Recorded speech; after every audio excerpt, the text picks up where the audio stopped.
આજે આ વિછિયા ગામની પવિત્ર ભૂમિ ઉપર કોઈ ઠાકોર સમાજ એકતા સંમેલનમાં આપની સૌની વચ્ચે ઉપસ્થિત છે એવા ગુજરાત વિધાનસભા વિપક્ષના નેતા આદરણીય અમિતભાઈ ચાવડા સાહેબ, માજી ધારાસભ્ય પુંજાભાઈ વંશ સાહેબ, ઋતિકભાઈ મકવાણા, રાજેશભાઈ ગોહિલ, ભોળાભાઈ, સિદ્ધપુરના માજી ધારાસભ્ય ચંદનજી ઠાકોર, બહુચરાજીના માજી ધારાસભ્ય ભરતજી ઠાકોર, હમણાં જ સ્ટેજ ઉપર આપ સૌને સંબોધન કરીને સમાજની એકતા માટેની નકો માટેની વાત કરી ભાઈ શ્રી રાજુભાઈ સોલંકી, નવગણજી, સ્ટેજ ઉપર બિરાજમાન સમાજના સૌ વરિષ્ઠ આગેવાનો, વડીલો, યુવાન ભાઈઓ અને બહેનો, સૌ પ્રથમ તો આ સંમેલનના આયોજકોને ખૂબ ખૂબ અભિનંદન આપું છું કે એમણે અન્યાય સામે લડવા માટે સમાજને એકઠો કર્યો છે. મારી વાત કરતા પહેલા ઘનશ્યામભાઈ રાજપુરાના આત્માને શાંતિ મળે, એમના પરિવાર ઉપર જે દુઃખ આવી પડ્યું છે એ દુઃખ સહન કરવાની ભગવાન એ પરિવારને શક્તિ આપે અને ભગવાનને પ્રાર્થના કરીએ અને એમના પરિવારને આજે આપણે સૌ ખાતરી આપીએ છીએ કે ઘનશ્યામભાઈ ભલે આપણી વચ્ચે ના હોય પણ સમાજ અને આપ સૌ આ પરિવારની સાથે છીએ. જ્યારે પણ આ સમાજને કોઈ પણ પ્રકારની આ પરિવારને જરૂર પડશે ત્યારે આગેવાનો અને સમાજ આ પરિવારની સાથે છે. અન્યાય સામે લડાઈના ઇતિહાસ રહેતા હોય છે. આજે ઘનશ્યામભાઈ એ અન્યાય સામે લડતા લડતા જે આ ઘટના બની, જીવન અને મરણ તો ઉંમર પ્રમાણે દરેકનું લખેલું જ છે, પણ કોઈ ક્રાંતિ માટે, કોઈ અન્યાય માટે, કોઈ સમાજને રાહ ચીંધવા માટે જયારે શહીદીમાં નામ નોંધાવે એના નામ એ ઇતિહાસમાં અમર રહેતા હોય છે. આજે તમને બધાને પણ અભિનંદન આપું છું કે અહીંયા ના આવવા માટે કરીને અનેક પ્રકારના દબાણ થયા છે. અહીંયા સમાજની વાત કરવા માટે, અહીંયા ના આવવા માટે અનેક લાલચો, અનેક વિડિયા બનાવ્યા છે, પોલીસ ઘરે ઘરે પહોંચી છે, પણ આજે આ રાજપુરા પરિવારને આપણે આશ્વાસન આપવા માટે અને એમને પડખે રહેવા માટે કરીને આ તમે જે બધા આજે એક એમના સામે કોઈ પણ પ્રકારનો ડર વગર, ભય વગર આજે આવ્યા છો, તમને તો વર્તમાન ઇતિહાસ કરશે પણ તમારી આવનાર પેઢીને પણ ઇતિહાસ યાદ કરશે કે અન્યાય સામે લડવા વાળા આ લોકો ગયા હતા. આપ સૌને મારી બે હાથ જોડીને વિનંતી છે કે કોઈ પણ પક્ષની સરકાર હોય એમાં જે પ્રશાસન અને સત્તામાં બેઠેલા અધિકારીઓ હોય કે નેતાઓ હોય,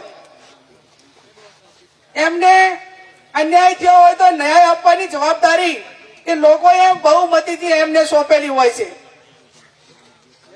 અને જેને ન્યાય આપવાનો હોય ત્યારે અન્યાય કરે છે, ત્યારે પરિવાર હોય કે કોઈ સમાજ હોય કે અન્યાય વાળા હોય એનું કોઈ રણીધણી હોતું નથી. મારે સમાજના સર્વપક્ષીય આગેવાનોને કહેવું પડે કે આજે રાજપુરા પરિવાર અને આયોજકોએ કોઈ પક્ષની મીટિંગ નથી બોલાવી, કોઈને કઈ લઈ લેવા માટે નથી બોલાવ્યા, પણ એક તો દીકરો સમાજે ગુમાવ્યો, પરિવારે ગુમાવ્યો અને એના ઉપરાંત પણ તાણું યુવાનો ઉપર ખોટા કેસ થાય એ ન્યાય માટે કરીને આ તમામ બધાને બોલાવ્યા હતા અને આમંત્રણ આપ્યું હતું.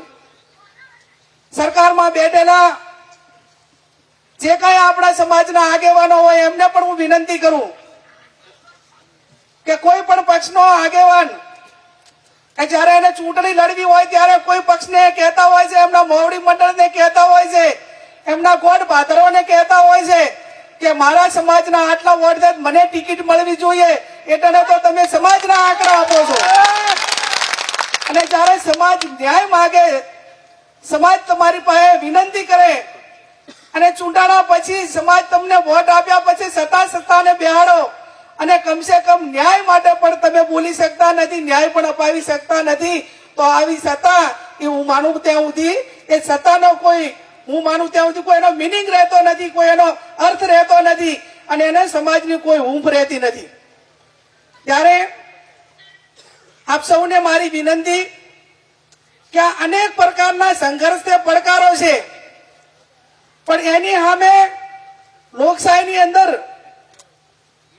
ગાંધી ચિંધ્યા માર્ગે સંયમતા સાથે બંધારણે આપણને આપેલા હકો એ હકોના અનુસંધાને આપણે કઈ રીતે ટકીને ન્યાય મેળવવા કે આવનાર પેઢી માટે કંઈક સારું થાય એવું કરવું, એ આપણાને બાબા સાહેબ આંબેડકરનું બંધારણ હોય કે ભૂતકાળમાં જે આપણાને એક ક્ષત્રિય તરીકે, ઠાકોર તરીકે, કોળી તરીકે એ આપણાને ક્ષત્રિય તરીકે જયારે બીજાનું પ્રોટેક્શન કરવાની, બીજાની સલામતીની જવાબદારી આપણી હતી, ત્યારે આજે આ સમાજ કોઈ એ જગ્યાએ અત્યારે જઈને ઉભો છે કે એને ન્યાય માટે કે એની સલામતી માટે બીજાને કહેવું પડે. આજે આ સ્થિતિમાં આવ્યા છે ત્યારે લોકશાહીની અંદર સર્વોપરી કે એની જનસંખ્યા અને સત્તામાં બેઠેલા કે વિપક્ષમાં બેઠેલા જે લોકો હોય એ ન્યાય માટે કરીને આપણી લડાઈ લડે એ આ વર્તમાન સમયની માંગ છે. આજે હું ઋતિકભાઈના શૈક્ષણિક સંકુલમાં ગઈ તો ત્યાં 1000 જેટલા વિદ્યાર્થીઓ ભાઈ બહેનો અભ્યાસ કરે છે. એ આવનાર પેઢી એ ભણેલી ગણેલી છે તો અનેક પ્રકાર અન્યાય સામે લડવા માટેની બૌદ્ધિક રીતે નિર્ણય લઈને સમાજને ઉપયોગી બનશે. શિક્ષણની જરૂર છે. બદીઓમાંથી કઈ નાના મોટા વ્યસનો હોય તો એમાંથી બહાર નીકળવાની જરૂર છે. વટ વતન ને વ્યસન આ 3 પ્રકાર એ કોળી અને ઠાકોર સમાજે છોડવાની જરૂર છે. આજે એવા માણસોની જરૂરિયાત છે કે કોઈ સંગઠન હોય કે કોઈ પક્ષ હોય, સરપંચ હોય કે લોકસભાનો સભ્ય હોય, એ જ્યારે એ પોતાના વ્યક્તિગત માટે નહીં પણ સમાજ માટે કે લોકો માટે સમર્પિત હોય એવા પ્રામાણિક માણસોની પણ વર્તમાન સમયની અંદર ક્યાંક ને ક્યાંક એ પૈકીના માણસોને શોધીને મોકો આપવાની જરૂર છે. અત્યારે ચૂંટણીઓ હોય એટલે ઘણી વખત આપણું તો અમને બધાને દુઃખ થાય કે કોળી ને ઠાકોર સમાજ એટલે એમની સામે ચૂંટણીના 2-3 દિવસ પહેલા નાનો મોટો ખર્ચો કરી નાખશું તો એ ક્યાં જવાના છે. એટલે મારો કહેવાનો અર્થ એટલો છે કે કોઈ પણ વિઝન એ તમારા ટૂંકા વર્તમાન સમય માટે નહીં પણ તમારા બાળકો માટે ને તમારા ભવિષ્ય માટેનો નિર્ણય તમારો હોવો જોઈએ. તમે કોઈને પણ મદદ કરો એ ટાઈમે 5-25 રૂપિયા એ ઘરના તમે વાપરીને એને મહેનત કરીને કોઈ સરપંચી કરીને કોઈ જગ્યાએ સત્તા ઉપર બેસાડશો તો તમે એની પાસે હકથી ટાપુ કરાવી કહેશો, હકથી એનું કામ કરાવી કહેશો. પણ ચૂંટણી હોય કે કોઈ પણ મદદ કરવાની વાત હોય એ ટાઈમે તમે નાના મોટી એની પાસે ખર્ચાવાની કે ગમે પેલી કરો તો એ પોતે પણ એવું ઈચ્છે કે તમે એ ટાઈમે જે કઈ મદદ કરવાની હતી એ મદદ મફત નથી કરી. આવું ઘણી વખત હું સાંભળું છું. ત્યારે જળમૂળથી ક્યાંક ને ક્યાંક એ તંદુરસ્ત લોકશાહીના દર્શન કરાવીને સમાજ એ સંગઠિત બને, પોતાના હક અને અધિકાર માટે લડતો થાય. અને તમામ સંગઠનો હોય, મેં કીધું એમ તમામ પક્ષો હોય, એ પક્ષના આગેવાનો, સંગઠનના આગેવાનો એ પોતાના વ્યક્તિગત સત્તા માટે કે સંપત્તિ માટે નહીં પણ સમાજ માટે સમર્પિત હોય એવા માણસોની વર્તમાન સમયની અંદર ખૂબ જ માંગ છે.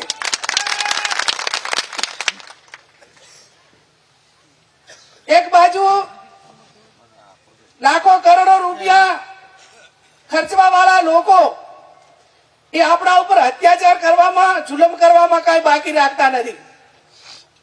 આજે મારા રાજ્યના ગૃહમંત્રીને આ વિછિયાની ભૂમિ ઉપરથી કહેવું છે કે રાજ્યના ગૃહમંત્રીનામાં તાકાત હોય તો આ 5-5 વર્ષની દીકરીઓ ઉપર આતરે દાડે બળાત્કાર થાય છે અને એના મા બાપને વાલી વારસો અઠવાડિયું પોલીસ સ્ટેશનના ધક્કા ખાય છે. એની સામે ફરિયાદ નોંધાતી નથી. એમની સામે ફરિયાદ નોંધી હોત તો હું તમને અભિનંદન આપો. આજે બુટલેગરો તમામ પ્રકારની બદીઓ વાળા એ બેફામ રીતે લોકો ઉપર જુલ્મ કરે, તમામ પ્રકારના 2 નંબરના ધંધા કરે, તમામ પ્રકારના ક્રાઇમ કરે અને તો પણ એના સામે કોઈ પ્રકારનો ગુનો દાખલ ન થાય અને આવા ગુનાખોર લોકોને કોઈ પણ સમાજના હોય કે કોઈ પણ પક્ષના હોય એમની સામે ગુના નોંધી અને રાજ્યમાં શાંતિ વ્યવસ્થા અને ભાઈચારાની ભાવના માટે કામ કર્યું હોત તો રાજ્યના ગૃહમંત્રીને અભિનંદન આપો. આ તો ચોર કોટવાળને દંડે તેવી વાતો. એક તો નુકસાન કર્યું ને સામેથી કેસો દાખલ થાય. ત્યારે આ વર્તમાન કાયદો અને વ્યવસ્થા જે કથળ્યું, હું તો એમ માનું છું એટલા સુધી કે ભલે ભાજપના શાસનમાં ઘણા ગૃહમંત્રી હતા પણ ક્યાંક ને ક્યાંક આટલી હદે કાયદો અને વ્યવસ્થા નતું કથળ્યું જ્યાં વર્તમાન ગૃહમંત્રીના રાજ્યમાં કાયદો વ્યવસ્થા અને અત્યાચારો વધ્યા એવું આટલું ભૂતકાળની અંદર ક્યારે પણ જોવા મળ્યું નથી. એમને ખુલ્લા દોર આપવામાં આવે, ગુનેગારોને કોઈ પણ પ્રકારનો ભય નહીં, જે વધારે ગુના કરે એમને આમાં અભિનંદન આપવામાં આવે. મારે ના કહેવું જોઈએ કે કોઈ પણ પીએસઆઈ ની કે પીઆઈ ની કે પોલીસ અધિકારીની બદલી થાય તો જ્યાં સુધી એ પોલીસ સ્ટેશનમાં એની બદલી થાય કે એને પ્રમોશન મળે ત્યારે આમ પબ્લિક આવીને એના વિદાય સમારંભમાં હાજરી આપીને એને અભિનંદન આપે કે ત્યારે જ પોલીસે એને સાચું કામ કર્યું ગણાશે. તમે વર્તમાન પોલીસ સ્ટેશનોમાં જુઓ તો એ પૈકીનો કોઈ કાર્યક્રમ હોય ને તો આમ પબ્લિક કરતા અહીંયા બુટલેગરોની સંખ્યા વધારે હોય ને બુટલેગરો ફૂલના આમાંથી હાર નાખતા હોય. આ પરિસ્થિતિ આ રાજ્યની અંદર આપણને જોવા મળે છે.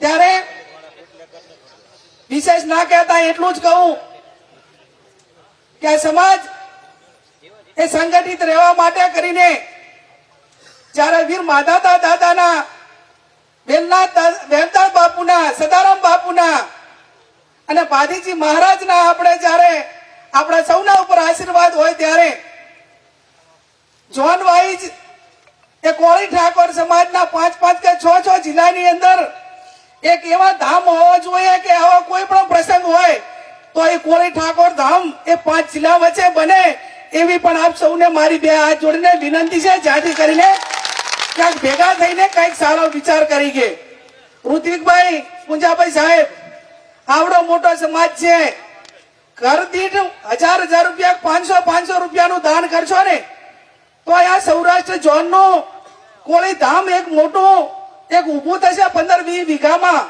અને એની અંદર ભણવાથી કરીને સમાજના સંગઠન માટેની કે ધાર્મિક વાતો થઈ શકશે.